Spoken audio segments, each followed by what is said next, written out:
Apa yang membuat Anda tertarik masuk ke jalur politik? Ya, bisa berbuat lebih banyak dalam membuat kebijakan-kebijakan. Mas Andi sekritis apapun kan susah, paling jadi wacana. Kalau bupati bisa langsung action. Ceritanya begitu. Ceritanya begitu. Oke. Ada kalanya perlu kita mengambil pelajaran dari beberapa orang yang sukses ya. Cara-cara orang yang sukses supaya kita cepat sukses lah. Contoh dalam hal ini saya akan melihat riwayat hidup Kang Deddy Mulyadi. Ini riwayat nyata ketika KDM diwawancarai oleh Kick Andy dalam sebuah acara ya. Bahwa Bapak KDM itu ayahnya itu seorang TNI yang memang pada umur 28 tahun itu dipecat ya karena sakit-sakitan, jadi gak kerja. Sakitnya itu ironis karena diracun oleh Intel Belanda. Langsunglah terpuruk itu keluarga Kang Deddy hingga ya bercocok tani. Ketika Kang Deddy masih SD itu jualan bala-bala, jualan layang-layang, menjadi tukang pikul, bata dipikul 5 km gitu kan dari hutan ke kota gitu loh. Kemudian berubah drastis hidupnya ketika mengembala kambing domba gitu ya. Dari 2 kambing menjadi 40 kambing sehingga Kang Deddy Mulyadi bisa kuliah dibiayai oleh kambing ya. Luar biasa. Kemudian masuk organisasi di perkuliahan. Nah, dari sanalah Kang Deddy kritis, bertambah ilmunya, bertambah literasinya, kemudian punya beberapa relasi dan sebagainya. Nah, agar tidak penasaran, mari kita lihat dulu video ini ya.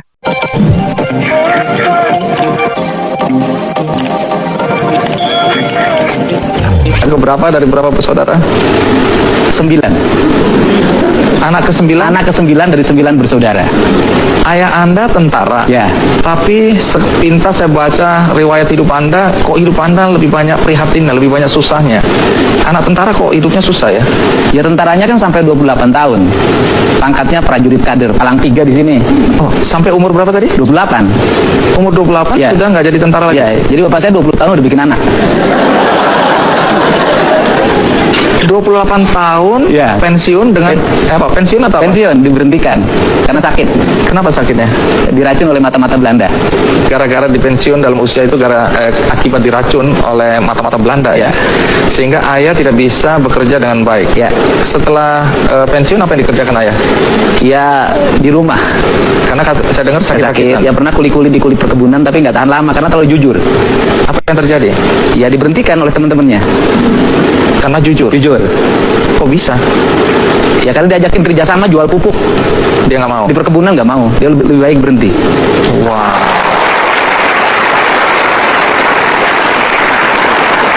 Nah setelah itu siapa yang mencari nafkah? Ya dari sawah. Ibu saya yang sering ke sawah. Sebagai apa? Ya kadang-kadang kulit tandur. Jadi ibu menjadi tulang tandur, kadang-kadang nyanggul sebagai tulang punggung keluarga. Seberapa susahnya sih hidup Anda waktu kecil dulu? Kalau tanggal muda itu baru dapat ikan asin. Kalau sudah mulai tanggal 5 ke sana, garam, dikasih bawang, disimpan di keler. Keler itu apa ya? Tempat itu makanan yang dari beling itu, dari kaca. Jadi makan nasi, kalau di atas tanggal 5, lauknya garam, bawang, pakai bawang segitu aja. Dibagi 9. Dibagi 9 apa? Ya. Makanya badannya kurus. Kok bisa hidup Anda ya? Saya juga aneh. Nah saya dengar untuk menambah lauk Anda cari keong.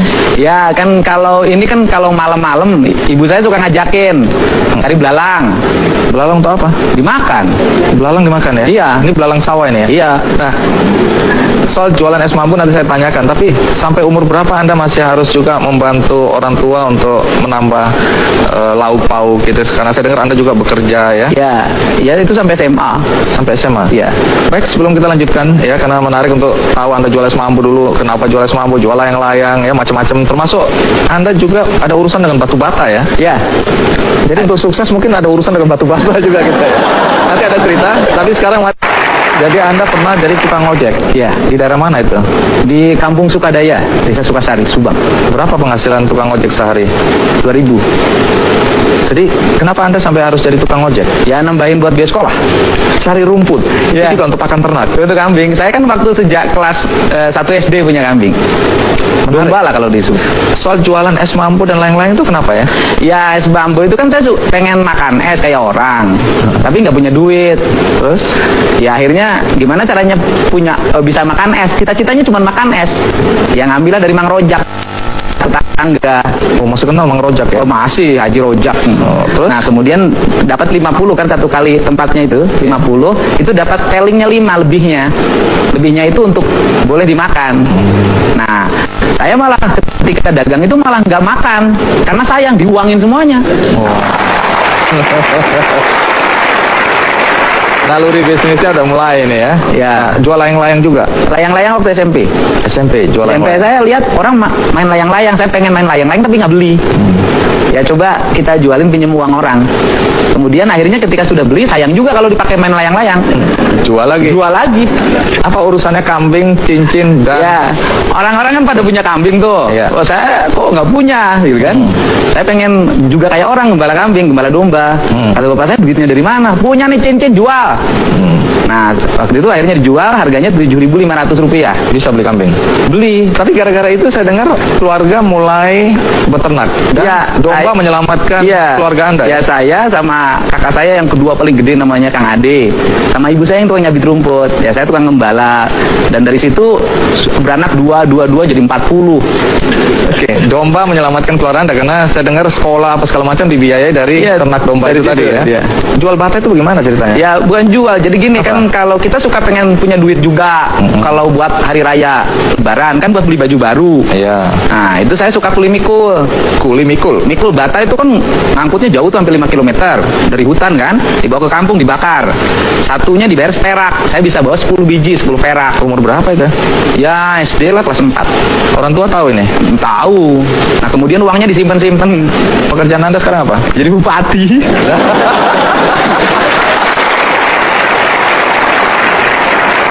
Bupati mana? Purwakarta. Bupati Purwakarta. Bukan cuma satu periode juga, tapi ini periode yang kedua. Kedua. Jadi artinya warga menganggap Anda sukses. Boleh tepuk tangan ke periode kedua. Menarik karena sebenarnya Anda tadi punya cita-cita jadi tentara. Ya. Nah, kenapa gagalnya hari kita tanya, tapi ikuti terus karena ayah Anda tentara, tapi pensiun dini ya di usia 28 tahun karena sakit-sakitan akibat diracun oleh mata-mata Belanda. Dan akibat diracun itu mulai sakit-sakitan dan tidak bisa menjadi tulang punggung keluarga. Anda hidup dalam keprihatinan, walaupun ceritanya tadi ketawa-ketawa, tapi pada saat itu pasti nggak ketawa-ketawa itu ya. Ini karena sudah kita lalui, jadi Anda bisa tertawa. Nah, Anda ingin mengikuti jejak ayah menjadi tentara. Iya. Alasannya apa persisnya? Ya, karena seneng waktu itu, saya seneng banget sama Jenderal TNI M. Yusuf. Pak Yusuf ya. Ya. Jadi saya lihat, wah hebat banget, saya pengen kayak dia gitu. Terus apa yang Anda lakukan? Ya, lulus SMA daftar tentara. Daftar kemana? Pertama Kabri. Lolos atau tidak? Enggak. Kenapa nggak lolos? Berat badannya kurang, cuma 46 kg. Padahal batas minimal 55. gagal. Gagal lewat. Ini bukan karena kemampuan ini ya. Hah? Ya, mungkin agak bodoh juga. Saya nggak bilang gitu loh ya. Walaupun saya senang dengan jawaban itu. Setelah gagal masuk Akabri, Daftar lagi. kemana? Secaba, kan turun tuh. Kalau Oh, Kabri iya. kan 2. Ini Iya, setan. sekolah calon Bintara. bintara. Oke, terus Ya gagal lagi. gagal lagi. Iya. Ini karena apa sekarang ini? Ya sama, berat badan kurang. Lah aku udah tahu kurus, kering, kecil gitu, kenapa mau nekat masih? Ya nggak ada pilihan lagi dalam hidup waktu itu. Gagal kedua, Ya. lalu ngapain? Gagal yang kedua ikut UMPTN. Artinya mau kuliah nih. Kuliah ceritanya. Terus? Lulus. Oh, lulus, karena nggak Nggak ada. bodoh kan? Enggak. Ya. Walaupun saya nggak tahu nilainya pas-pasan. Lolos. Lulus. Masuk di mana waktu itu? 4. Jurusan? Fakultas Hukum. Ini kan anak miskin ya, minta maaf ya. Dari mana biaya kuliahnya? Ya itu nggak jadi. Maksudnya? Yang nggak diambil. Oh, lulus tapi nggak dilanjutkan? Ya nggak, bukan dilanjutkan, diambil aja Oh, enggak. diambil aja enggak. Jadi lulus tapi nggak masuk? Iya nggak daftar ulang. Oh, terus jadi Cuman lihat di koran ada namanya, ya sudah lah. karena apa? Nggak punya duit. Oh alah, jadi dugaan saya benar ya? Benar sekali. Ya. Lalu ngapain? Ya waktu habis itu pergi ke Purwakarta. Untuk?